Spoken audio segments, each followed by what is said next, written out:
Donc, je fais de la recherche à l'INRA. L'INRA, c'est l'Institut de recherche agronomique et qui est situé à Nouzilly, donc à quelques kilomètres de Tours, une vingtaine de kilomètres de Tours. Je travaille dans une unité mixte de recherche qui s'appelle BOA. C'est biologie des oiseaux et aviculture. Donc c'est un laboratoire qui travaille sur les oiseaux.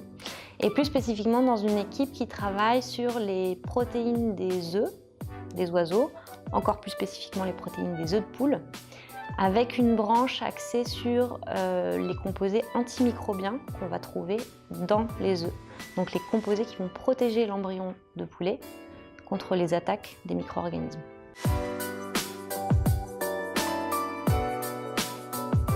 J'ai commencé ici, pas exactement ici parce que j'étais à Montpellier, mais j'ai commencé par un DUT en génie biologique. Ensuite j'ai fait une licence pro, un master, plutôt dans le domaine de l'agroalimentaire, tout ça. Et après je me suis spécialisée encore plus en faisant une thèse, donc à la suite de mon master, sur donc, les arômes du vin et encore plus spécifiquement sur les interactions qu'on peut trouver entre les arômes du vin et le matériau d'emballage avec lequel on emballe le vin. Traditionnellement, c'est avec du verre. Là, on a travaillé sur des matériaux plastiques, voir si les arômes réagissaient avec le plastique.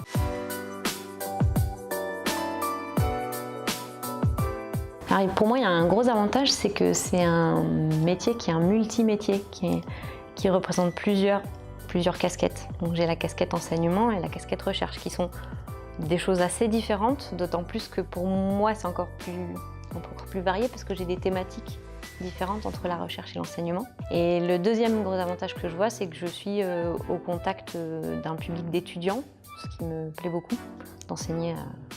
La partie enseignement vis-à-vis des étudiants, que je trouve très intéressante et qui me change un petit peu de ce que je fais en recherche, où je suis plutôt toute seule dans mon bureau devant mon ordinateur.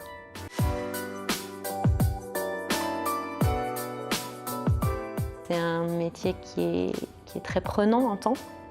Voilà, je travaille ma journée à l'IUT ou à l'INRA, et puis j'ai encore du travail à la maison le soir et les week-ends. Donc ça, c'est un peu compliqué, surtout quand on doit allier ça avec la vie de famille. Et après, les autres contraintes que je vois, c'est peut-être une difficulté parfois dans l'accompagnement par l'université. L'accompagnement financier, l'accompagnement en termes de carrière, etc.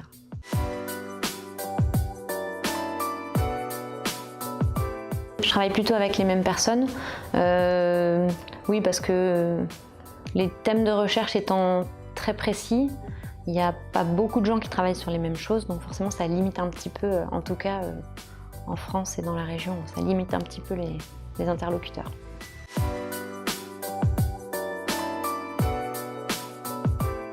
Alors il y a une difficulté, je pense, qui est assez transversale dans la recherche, c'est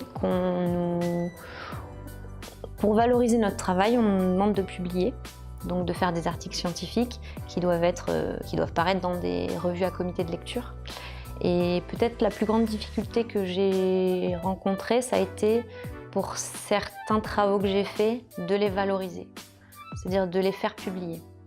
Il y a notamment un article que j'ai mis 2 ans à publier parce que j'arrivais pas à trouver le bon interlocuteur, le bon magazine, le bon journal qui serait adapté, étant donné que c'était sur plusieurs thématiques, à cheval sur plusieurs thématiques, donc on me renvoyait toujours.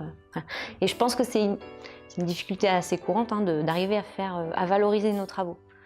D'autant plus que quand on fait de la recherche, il y a des choses qui fonctionnent, il y en a d'autres qui ne fonctionnent pas. Pour moi, les non-résultats sont des résultats quand même, mais ça, c'est pas publiable.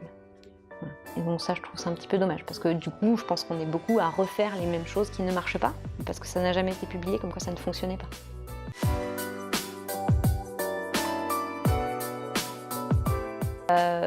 Déjà, c'est une veille, parce que quand on fait de la recherche dans un domaine, on se tient forcément informé de ce qui se passe dans le domaine. Donc ça m'aide un petit peu à voir les évolutions que je peux apporter à mes cours par la recherche. Et puis après, c'est vrai que je donne des cours de biochimie de l'aliment. Alors la biochimie de l'aliment, c'est par exemple qu'est-ce que c'est qu'une protéine, qu'est-ce que c'est qu'un lipide, qu'est-ce que c'est qu'un glucide. Voilà. Du coup, moi, j'ai beaucoup d'exemples sur l'œuf, évidemment. Donc, quand je parle de lipides ou de protéines, souvent je cite des exemples qui sont liés à l'œuf. Voilà. Donc peut-être que mes étudiants ils sont plus calés sur l'œuf que ce qu'ils ne devraient, mais voilà. En tout cas, le lien, je le vois ici.